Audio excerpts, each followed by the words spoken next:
Dear Santa Claus, for this holiday season, I'd like nothing more than for you to bring the joys of Magic the Gathering to everyone who loves the game. I won't ask for a foil Ulamog or a playset of Siege Rhinos this year. Instead, I want to give back to the MTG community. Love, Simon.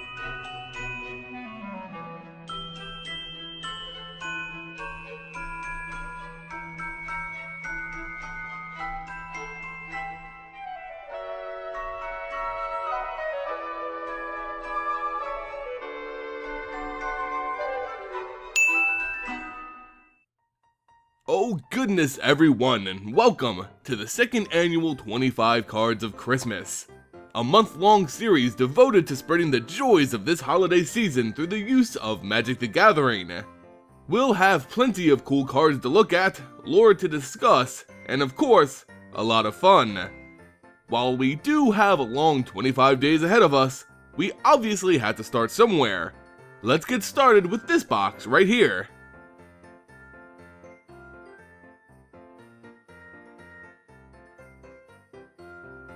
So, isn't this just a cheery start to what's supposed to be a festive time of the year? Typically, when you think of December, ghosts don't come immediately to mind, but Karlov of the Ghost Council seems to eerily represent cards of both Christmas past and present. On the plane of Ravnica, there exist numerous factions referred to as guilds, each with their own distinct ideals, practices, and histories.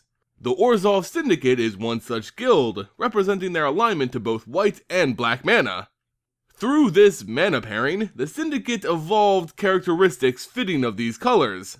The Orzhov are the leading religious organization on Ravnica, cemented by their strong sense of family bonds, but, over the years, their original purpose has been corrupted by greed and necromancy. Those who founded this order, a council of elders known as the Obzedat, realized that religion was a powerful tool which, when used correctly, could grant great wealth and power to its leaders. The Obzedat used their status to collect heavy offerings from the people of Ravnica, no longer using it to help the poor of the city world. They hoarded the wealth for themselves. Soon, the Orzhov Syndicate started to appear more like a bank than a church, offering out loans to aspiring merchants and collecting interest from those unable to pay them back. The Obzedat began, forcing reimbursement from loaners who failed to pay back their debts. Through the use of necromancy, the council ensured that even the lowliest peasant could manage to pay back their loans, eventually.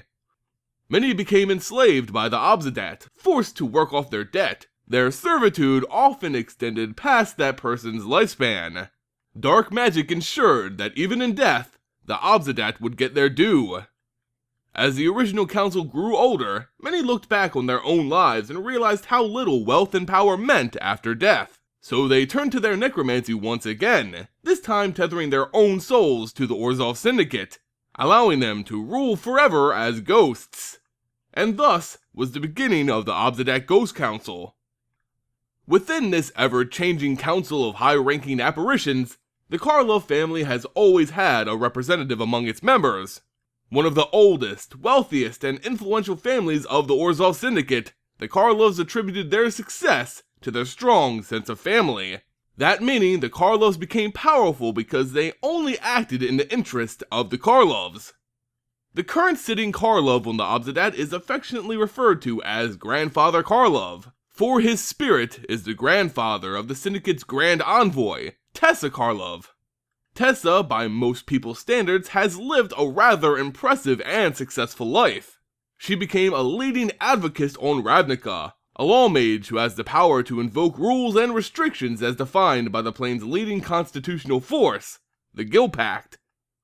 When the Guild Pact was broken, she personally drafted what would ultimately become the new law of the world, implementing a new Guild Pact which would allow for more communication between the squabbling guilds of Ravnica.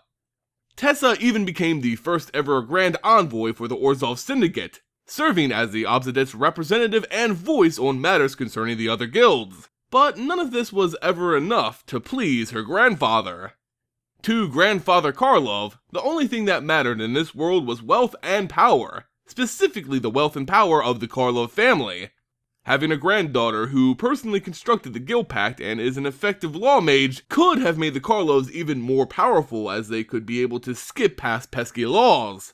Unfortunately for the grandfather, however, Tessa is much more honorable than her ancestors. She constructed the laws in such a way that not even her own Orzhov Syndicate could find any loopholes to further their greedy ambitions. Although Tessa still works intimately with the Obsidat and her grandfather, tensions only grew as the ghosts constantly fought to get around their envoy's work. Either through her disdain for her grandfather or her endless ambition, Tessa Karlov has been conspiring against the Obsidat as of late. Using her connection with the Living Guild Pact, represented by the planeswalker Jace Belleron, Tessa manipulated the law. She wasn't working for her grandfather or the Obsidat, and technically she didn't break any rules. All she did was ask Jace to reaffirm some minor laws. With these minor laws in effect, Tessa now had the tools she needed to legally overthrow her grandfather and the rest of the Obsidat.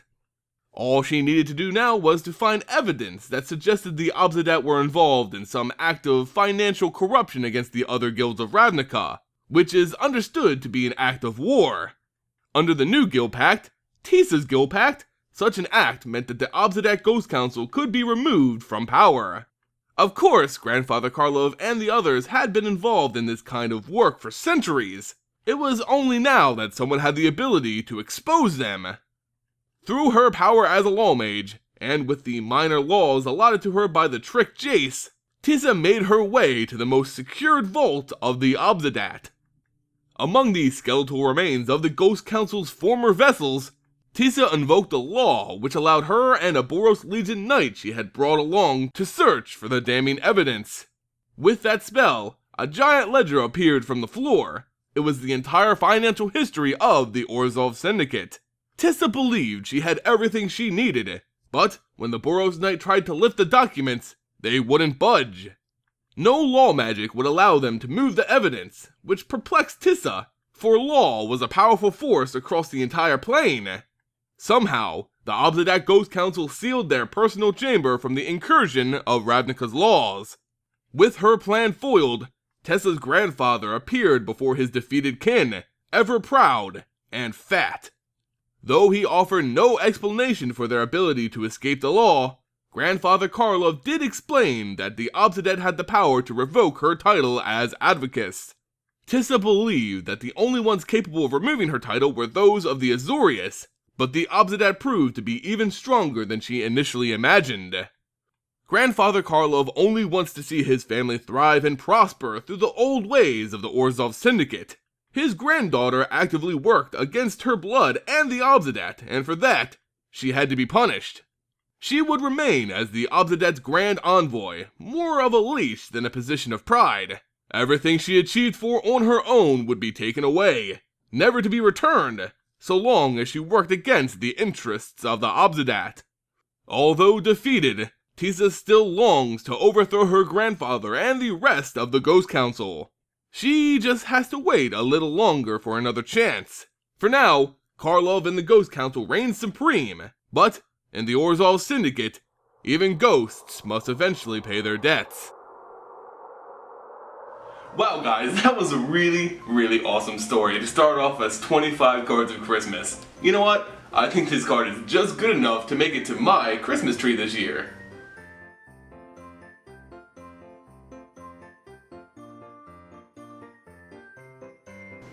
Well, that was the first card of Christmas. I'd like to remind you all to join me tomorrow when we take a look at an angel that you probably wouldn't want to find on top of your tree.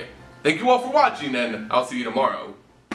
Hey guys, Simon here, just letting you know if you liked the video, you can support future content by liking it and sharing it with your friends. You can also support this channel by visiting my sponsors over at abugames.com. abugames.com is a leading online store for all things MTG, and without them, this series wouldn't be possible. You may even consider following me on social media or becoming a patron on Patreon. Through those means, you can stay up to date with the channel along with gaining access to special events and giveaways. You can find those links in the description below. Regardless, I wish you all a happy and safe holiday season.